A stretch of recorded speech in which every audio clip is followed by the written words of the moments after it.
সালটা ছিল ৫ম হিজরি, পবিত্র মদিনা মুনাওয়ারা। চারিদিকে তখন এক চরম সংকটকাল।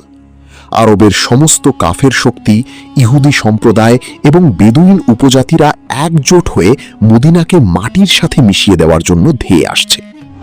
ইসলামের ইতিহাসে এই যুদ্ধকে বলা হয় গাজওয়াতুল খন্দক বা পরিখার যুদ্ধ। প্রায় ১০,০০০ সৈন্যের এক বিশাল বাহিনীর বিপরীতে মুসলিমদের সংখ্যা ছিল মাত্র ৩,০০০।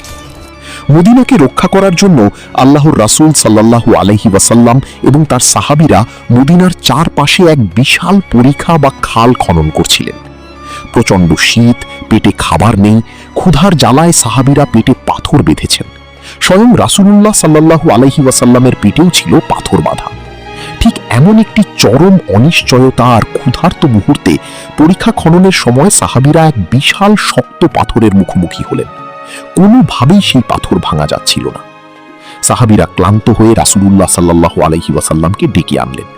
আল্লাহর রাসূল নিজের হাতে কুড়াল তুলে নিলেন এবং সেই পাথরে প্রথম আঘাত করলেন।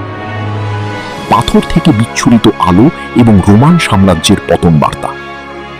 মুসনাদে আহমদ এবং সুনানে নাসাইয়ের সহিহ বর্ণনায় এসেছে, আল্লাহর রাসূল সাল্লাল্লাহু আলাইহি ওয়াসাল্লাম যখন সেই পাথরে প্রথম আঘাত করলেন, তখন পাথরটি ভেঙে ১/৩ হয়ে গেল এবং তা থেকে এক প্রচণ্ড আলোর স্ফুলিঙ্গ বের হলো, যা মদিনার অন্ধকার আকাশকে আলোকিত করে তুলল।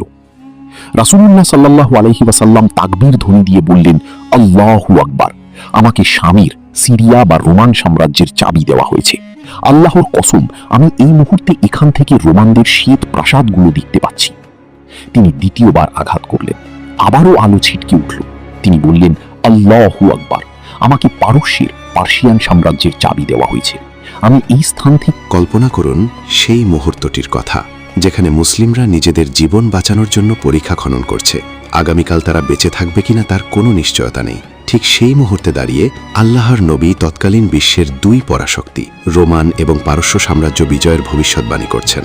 মুনাফিকরা তখন উপহাস করে বলছিল, নিজেদের রক্ষা করার ক্ষমতা নেই, আর উনি রোম ও পারস্য বিজয়ের স্বপ্ন দেখছেন। কিন্তু সাহাবীদের ঈমান ছিল পাহাড়ের মতো অটল। তারা জানতেন আল্লাহর রাসূলের মুখ থেকে বের হওয়া প্রতিটি শব্দ সত্য।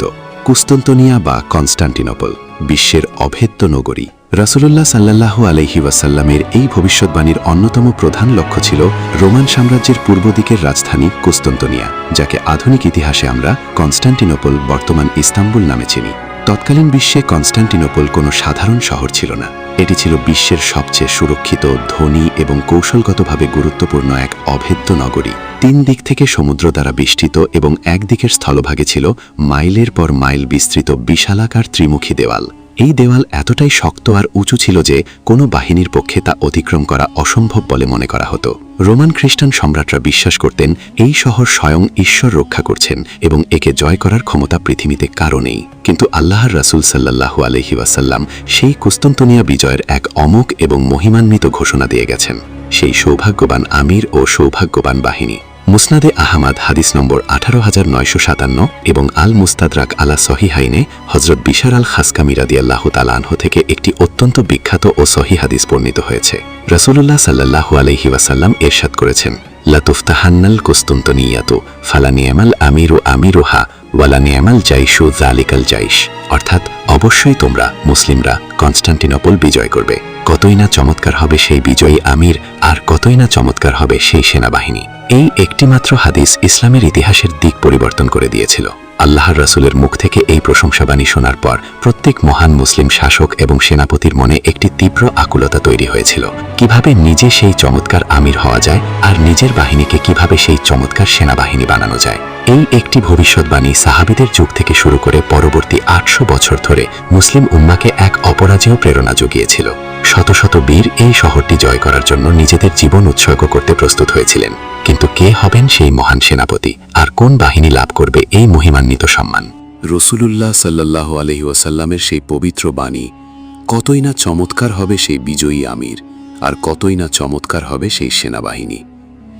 সাহাবীদের অন্তরে এক জ্বলন্ত অগ্নিকাণ্ডের সৃষ্টি করেছিল।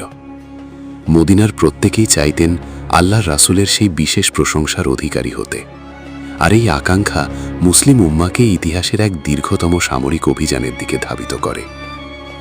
প্রথম অভিযান এবং আমির মুআবিয়া রাদিয়াল্লাহু আনহুর সংকল্প। নবীজির ইন্তেকালের পর ইসলামের প্রথম কয়েক দশকে মুসলিমরা দ্রুত পারস্য এবং রোমান সাম্রাজ্যের একাংশ জয় করে নেয়। কিন্তু রোমানদের মূল হৃৎপিণ্ড অর্থাৎ কনস্ট্যান্টিনোপল তখনও অধরাই রয়ে গিয়েছিল। অবশেষে 4 হিজরি শতকের মাঝামাঝি সময়ে 44 হিজরি থেকে মতান্তরে 49 হিজরি হজরত আমির মুয়াবিয়া রাদিয়াল্লাহু আনহুর খিলাফতকালে কনস্ট্যান্টিনোপল অভিমুখে প্রথম আনুষ্ঠানিক এবং বিশাল নৌ অভিযান চালানো হয়। সহিহ বুখারীতে হাদিস নম্বর 29-4 উম্মে হারাম রাদিয়াল্লাহু আনহু থেকে বর্ণিত একটি হাদিস এই অভিযানের অনুপ্রেরণা আরও বাড়িয়ে দিয়েছিল। রাসূলুল্লাহ সাল্লাল্লাহু আলাইহি ওয়াসাল্লাম ইরশাদ করেছিলেন, আমার উম্মতের মধ্যে প্রথম যে দলটি সিজার বা রোমান সম্রাটের শহরের কনস্ট্যান্টিনোপলের বিরুদ্ধে যুদ্ধ করবে তাদের সমস্ত গুনাহ ক্ষমা করে দেওয়া হবে। এই ক্ষমার সুসংবাদ পাওয়ার জন্য তৎকালীন আরবের শ্রেষ্ঠ বীর ও সাহাবীরা সেই বাহিনীতে যোগ দেন। এই বাহিনীর সেনাপতি ছিলেন আমির মুয়াবিয়া রাদিয়াল্লাহু আনহুর পুত্র ইয়াজিদ। কিন্তু সবচেয়ে গৌরবময় বিষয় ছিল এই বাহিনীতে শামিল ছিলেন ইসলামের ইতিহাসের মহান সব সাহাবী, যাদের মধ্যে হজরত ইবনে আব্বাস রাদিয়াল্লাহু আনহু, হজরত ইবনে ওমর রাদিয়াল্লাহু আনহু, হজরত ইবনে জুবাইর রাদিয়াল্লাহু আনহু এবং আল্লাহর রাসূলের প্রিয় মেজবান হজরত আবু আইয়ুব আনসারী রাদিয়াল্লাহু আনহু অন্যতম। হজরত আবু আইয়ুব আনসারী রাদিয়াল্লাহু আনহু এক বৃদ্ধ বীরের শেষ ইচ্ছা। এই অভিযানের সবচেয়ে হৃদয়স্পর্শী চরিত্র ছিলেন হজরত আবু আইয়ুব আনসারী রাদিয়াল্লাহু আনহু। যখন এই যুদ্ধ শুরু হয় তখন তার বয়স ছিল প্রায় 80 বছর। এই জরাগ্রস্ত বয়সেও তিনি তরবারি হাতে ঘোড়ার পিঠে চড়ে বসলেন। অন্যান্য সাহাবীরা তাকে বললেন, হে আল্লাহর রাসূলের সাহাবী, আপনি তো বৃদ্ধ এবং অসুস্থ, আপনার ওপর তো জিহাদ ফরজ নয়। আবু আইয়ুব আনসারী রাদিয়াল্লাহু আনহু পবিত্র কোরআনের সূরা তাওবার 41 নম্বর আয়াতটি তিলাওয়াত করলেন, তোমরা বের হয়ে পড়ো হালকা অবস্থায় কিংবা ভারী অবস্থায় এবং আল্লাহর রাস্তায় জিহাদ করো। তিনি বললেন, আল্লাহ আমাকে হালকা বা ভারী সব অবস্থাতেই বের হতে বলেছেন। আমি নবীজির সেই সুসংবাদ প্রাপ্ত বাহিনীর অংশ না হয়ে ঘরে বসে থাকতে পারি না। সাহাবীদের সেই প্রথম অভিযানের পর দীর্ঘ 800 বছর কেটে গেল। ইতিহাসের পাতায় একে একে নাম লেখালো উমাইয়া খিলাফত, আব্বাসীয় খিলাফত। দামেস্ক থেকে বাগদাদ, সব জায়গার বড় বড় খলিফা আর বীরেরা বারবার চেষ্টা করলেন, কিন্তু কনস্ট্যান্টিনোপলের সেই বিশাল ত্রিমুখী দেয়াল যেন এক অপরাজেয় দানবের মতো দাঁড়িয়ে রইল। প্রতিবারই মুসলিম বাহিনী প্রাচীরের ধাক্কা খেয়ে ফিরে আসতে বাধ্য হল। কিন্তু আল্লাহর রসূল সাল্লাল্লাহু আলাইহি ওয়াসাল্লামের বাণী তো কখনো মিথ্যা হতে পারে না। 800 বছর ধরে এই একটি হাদিস মুসলিম উম্মাহর হৃদয়ে আশার আলো জ্বালিয়ে রেখেছিল। ইতিহাসের এক নতুন সূর্য, ওসমানীয় বা অটোমান সাম্রাজ্যের উত্থান। সময়টা এবার 14 শতাব্দী। আনাতোলিয়ার বুক চিরে জন্ম নিল এক নতুন পরাশক্তি, ওসমানীয় বা অটোমান সাম্রাজ্য। এই সাম্রাজ্যের সুলতানেরা ছিলেন প্রচণ্ড লড়াকু এবং ইসলামের প্রতি গভীরভাবে নিবেদিত প্রাণ। বাইজেন্টাইন রোমান সাম্রাজ্য তখন 4 দিক থেকে দুর্বল হয়ে পড়েছে, কিন্তু তাদের অহংকার আর সেই অভেদ্য রাজধানী কনস্ট্যান্টিনোপল তখনও তাদের দখলেই ছিল। তারা ভাবত 800 বছর ধরে যা কেউ ভাঙতে পারেনি তা ওসমানীয়রাও পারবে না। কিন্তু তারা জানত না, মদিনার পরিখার মাটিতে দাঁড়িয়ে আল্লাহর নবী যে আলো দেখেছিলেন সেই আলোর সত্যতা প্রকাশের সময় এবার ঘনিয়ে এসেছে। এমন একজন আমিরের জন্ম হতে যাচ্ছে যিনি দুনিয়ার সমস্ত সামরিক হিসাব নিকাশ উল্টে দেবেন। সুলতান মুহাম্মদ আল ফাতিহ, এক সুসংবাদ প্রাপ্ত শিশুর জন্ম। 1432 খ্রিস্টাব্দে ওসমানীয় রাজপরিবারে জন্ম নিল এক শিশু, নাম রাখা হল মুহাম্মদ। তার পিতা সুলতান মুরাদ দ্বিতীয় তার শিক্ষার জন্য নিয়োগ করলেন সে যুগের শ্রেষ্ঠ আলেম ও সুফি হজরত আক শামসুদ্দিন রকে। হজরত আক শামসুদ্দিন ছিলেন একজন দূরদর্শী শিক্ষক। তিনি প্রতিদিন ছোট্ট মুহাম্মদকে হাত ধরে প্রাসাদের ছাদে নিয়ে যেতেন। সেখান থেকে বহু দূরে কুয়াশায় ঢাকা কনস্ট্যান্টিনোপলের দেয়াল দেখিয়ে বলতেন, মুহাম্মদ, ওই যে দেখছো রোমানদের অহংকারী শহর কুস্তুন্তনিয়া, ওটা কি তুমি দেখতে পাচ্ছ? আমাদের নবীজি বলে গেছেন অবশ্যই মুসলিমরা ওটা জয় করবে। আর যে আমির ওটা জয় করবে সে হবে দুনিয়ার সবচেয়ে চমৎকার আমির। হে মোহাম্মদ, তোমার বাবা ওটা জয় করতে পারেনি, তোমার দাদাও পারেনি। তোমাকে ওই শহরের দেয়াল ভাঙতে হবে, তোমাকেই হতে হবে নবীজির সেই সুসংবাদ প্রাপ্ত আমির। শিক্ষকের এই কথাগুলো ছোট্ট মুহাম্মাদের অবচেতন মনে তীরের মতো গেঁথে গিয়েছিল। তিনি যখন খেলতেন তখন তরবারি দিয়ে মাটির ওপর কনস্টান্টিনোপলের দেয়ালের নকশা আঁকতেন। বড় হওয়ার সাথে সাথে তার ধ্যান, জ্ঞান, স্বপ্ন সবকিছুই আবর্তিত হতে লাগল এই একটি মাত্র শহরকে ঘিরে। 21 বছর বয়সী এক যুবকের বিশ্ব কাঁপানো সংকল্প।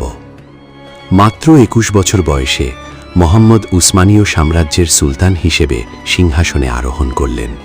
সিংহাসনে বসেই তিনি তার সভাসদদের ডেকে স্পষ্ট জানিয়ে দিলেন, হয় আমি কনস্টান্টিনোপল জয় করব, না হয় কনস্টান্টিনোপল আমাকে গ্রাস করবে। আমার একটাই লক্ষ্য, নবীজির সেই 800 বছরের পুরনো ভবিষ্যৎবাণী আমার হাত ধরে পূরণ হবে। 21 বছরের এই তরুণ সুলতানের চোখ দুটোতে তখন এক অপ্রতিরোধ্য আগুন। তিনি বুঝতে পেরেছিলেন সাধারণ কোনো রণকৌশল দিয়ে এই অভেদ্য শহর জয় করা সম্ভব নয়। এর জন্য প্রয়োজন এমন কিছু যা দুনিয়া এর আগে কখনো দেখেনি। তিনি তৈরি করতে লাগলেন এক বিশাল বাহিনী, যা ইতিহাসে ইনকিসারিয়া বা জ্যানিসারি বাহিনী নামে পরিচিত। একই সাথে তিনি হাঙ্গেরির এক বিখ্যাত প্রকৌশলী আরবানকে ডেকে পাঠালেন তৎকালীন বিশ্বের সবচেয়ে বড় এবং ভয়ঙ্কর কামান তৈরি করার জন্য, যার একটি মাত্র গোলার আঘাতে কেঁপে উঠবে কনস্টান্টিনোপলের ওই দানবীয় দেয়াল। শুরু হলো ইতিহাসের সবচেয়ে রোমাঞ্চকর এবং রক্তক্ষয়ী যুদ্ধের মহাপ্রস্তুতি। এখানেই শেষ হচ্ছে আমাদের আজকের বিশেষ ভিডিওর এই পর্বটি। দর্শক, 21 বছরের এই তরুণ সুলতান কিভাবে সমুদ্রের বুক চিরে জাহাজগুলোকে পাহাড়ের ওপর দিয়ে চালিয়ে নিয়ে গিয়েছিলেন, কিভাবে ভেঙেছিল 800 বছরের সেই অভেদ্য প্রাচীর, আর কিভাবে চার্চ অব হাজিয়া সোফিয়া থেকে ভেসে এসেছিল আল্লাহর নামের প্রথম আজান। নবীজির সেই মহিমান্বিত ভবিষ্যৎবাণী পূরণের চূড়ান্ত এবং রক্তক্ষয়ী সেই রোমাঞ্চকর ইতিহাস আমরা জানতে পারব এর ঠিক পরের ভিডিওতে, অর্থাৎ কনস্টান্টিনোপল বিজয়। পরবর্তী সেই ধামাকা এবং চূড়ান্ত ভিডিওটি মিস করতে না চাইলে এখনই আমাদের চ্যানেলটি সাবস্ক্রাইব করে রাখুন এবং বেল আইকনটি টিপে দিন। দেখা হচ্ছে খুব শীঘ্রই ইতিহাসের সবচেয়ে গৌরবময় বিজয়ের গল্প নিয়ে। ধন্যবাদ।